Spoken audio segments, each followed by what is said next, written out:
बस में लगी थी हमें।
अच्छा आपने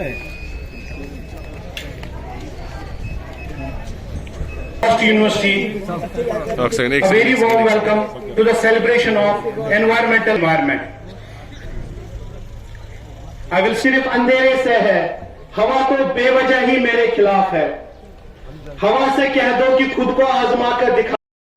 बहुत से साइंटिस्ट, एनवायरमेंट एक्टिविस्ट और स्वयंसेवी संस्थाओं से जुड़े हुए साथियों की कार्यप्रणाली और विचार अलग अलग हो सकते हैं, लेकिन हमारी सामूहिक सोच इस आधार पर टिकी है कि किसी भी हालत में इंसान तथा अस्तित्व के संबंधों को मजबूत बनाना है। और इसलिए एनवायरमेंट फर्स्ट का विजन ही हम सबके लिए नागरिकों के नाते या प्रशासन के नाते उपयुक्त होगा। मुझे याद है 2009 में एक फिल्म आई थी जिसका नाम था अवतार। ये पूरी तरह से काल्पनिक फिल्म थी जिसमें यह दर्शाया गया था कि लैंड डिग्रेडेशन की वजह से मानव सभ्यता दूसरे ग्रहों पर जीवन के अनुकूल वातावरण के खोज में जुट गई। वह कल्पना उस समय एक फिल्म में की गई थी और आज ये हकीकत का रूप ले चुकी है। और एक अनुमान के मुताबिक प्राकृतिक संसाधनों की हो रही क्षति की वजह से दुनिया की लगभग 3 बिलियन आबादी आने वाले भविष्य में प्रभावित होने वाली।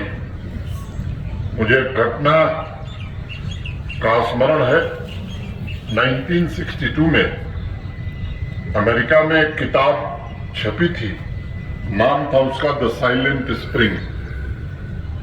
उसकी राइटर थी रेचल कार्सन और उन्होंने वह किताब इसलिए लिखी थी कि अचानक उनके शहर में बसंत का मौसम बदल गया और बगीचों में पक्षी घूमते हुए गाते हुए नहीं बल्कि मरे हुए पाए जाने लगे।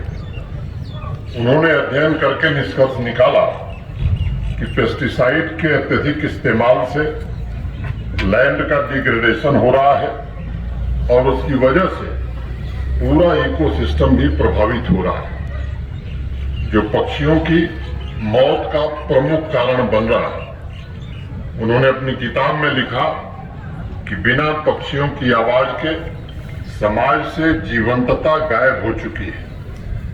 उस किताब के आने के बाद बड़ा हंगामा हुआ, वहां अनेक सेमिनार आयोजित किए गए और लोगों ने पहली बार यह स्वीकार किया कि मानव समाज और इकोलॉजी ये अलग अलग नहीं है बल्कि एक दूसरे से गहरे रूप से जुड़े हुए हैं।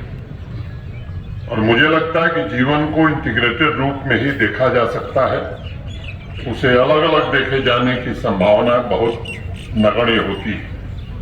और इसलिए आज वर्ल्ड इन्वायरमेंट डे के अवसर पर जमीन और उससे जुड़े संसाधनों को सुरक्षित एवं संरक्षित रखने का संकल्प सबको लेना होगा।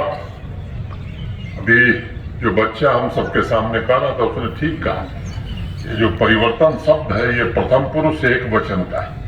First change is a word of first person singular number, that is I.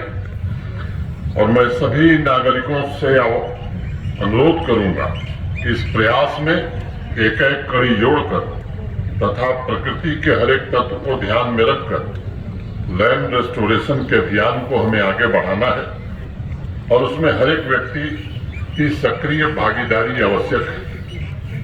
हमारी संस्कृति भी कहती है कि इंसान 5 तत्वों से बना है, जल, पृथ्वी, अग्नि, वायु तथा आकाश, और ये सभी तत्व एक दूसरे से जुड़े हुए हैं। पेड़ पौधों, नदियों के बिना मुझे लगता है जीवन की कल्पना असंभव है, और इसलिए एनवायरमेंट कंजर्वेशन से जुड़े हुए एक्टिविस्ट हों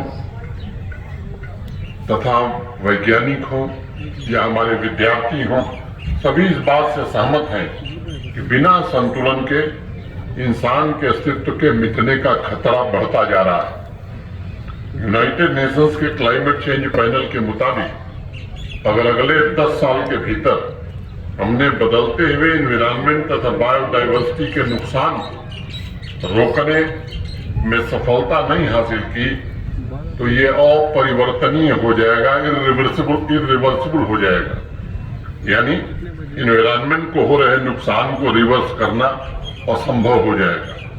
हमें यह भी याद रखना होगा कि जब से ग्लोबल वार्मिंग की वजह से क्लाइमेट में हो रहे परिवर्तन की मॉनिटरिंग की जा रही है, तब से लेकर वर्तमान की स्थिति में फर्क आया है।